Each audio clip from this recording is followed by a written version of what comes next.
Howdy friends, jumping on here to talk a little real estate with you. Give me 5 minutes of your time. Let's talk down payment versus deposit when it comes to purchasing a home. Many of us are familiar with in Canada, you need 5% down to purchase an entry-level home. And then once you get to $500,000, you need 5% on the first amount, 10% on the amount above $500,000. And if you buy a house over $1 million, you need 20% down. Well, there's reasons for that. In Canada, it's regulated that you cannot mortgage a house more than 80% unless it's an insured mortgage. So if you're putting 5%, 7%, 15% down on a home, you're going to be subject to using CHMC, Genworth, or a mortgage insurance agency that insures your mortgage. There's a small fee for that, but your lender will describe and explain that to you in more detail. If you put more than 20% down or 20% down, somewhere in that range, you could be subject to a little bit higher interest rate. So you have to balance whether that higher interest rate or paying the fee makes more sense, and balance what the right amount is to put as a down payment on a property when you're purchasing a property. Talk to your mortgage broker, they'll tell you a little bit more how that works. Now let's move to the deposit check, where some people confuse the deposit check with the down payment. So when you purchase a house, you're going to negotiate a house, you're going to get ready to buy the house. I'm going to suggest that you take a moment and you look at where your funds are in your bank account, whether they're still in an RSP, a TFSA, whether they're just in your savings account, whether they're going to be gifted by somebody, or whether they're in a stock or a bond. We've got to make sure that enough of those funds are transferred into an account that are readily available to you so you can submit a deposit check within 24 hours of acceptance of whatever offer you do accept. Now, when you are submitting that offer, there's many ways to submit that offer.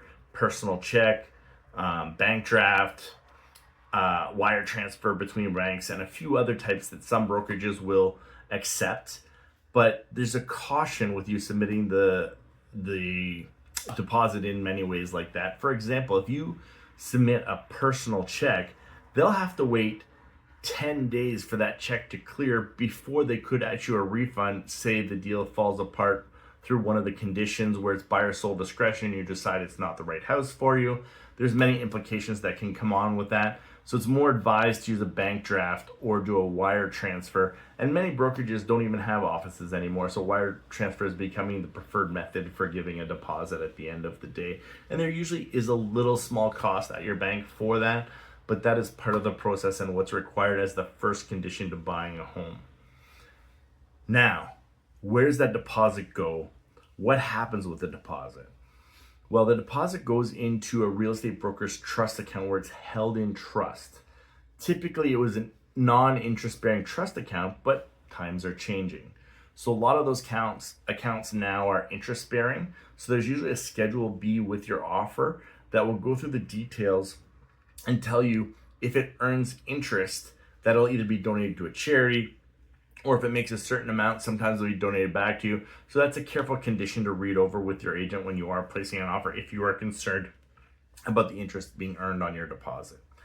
Now, where does that deposit go? That deposit is held in the trust account is included as part of your purchase price for the property. So the first line on Schedule A of all offers is the buyer agrees to pay the balance of the purchase price subject to adjustment upon closing, and then the terms in which it is made. So saying that the subject to adjustment when you are closing is you've already paid that deposit, that goes towards the purchase price, and the lawyer also calculates other adjustments. For example, taxes are calculated to that exact day of the year, and that's part of the adjustment in your purchase price to get the final purchase upon closing. So that is how your deposit is used towards the purchase of the house. Now, let's say worst case scenario, your deal does fall apart. The only way those funds can be accessed from the broker's trust account is through lawyer direction. So typically we use a form called a mutual release if it's mutually agreed on by all sides, which can get you out of the deal, which will allow the brokerage to release your funds. If the deal has gone firm and other things happen, I suggest talk to your lawyer about figuring all that out, because there's not much we can do on the real estate brokerage front, and they can't release those funds unless they have authorization from your lawyer. So hopefully that clears up a little bit on the deposit. you want to talk more real estate, reach out to me anytime. I'm Jeff Sheppard, Remax Solid Gold in Waterloo, serving all of Ontario. Let's have a great day.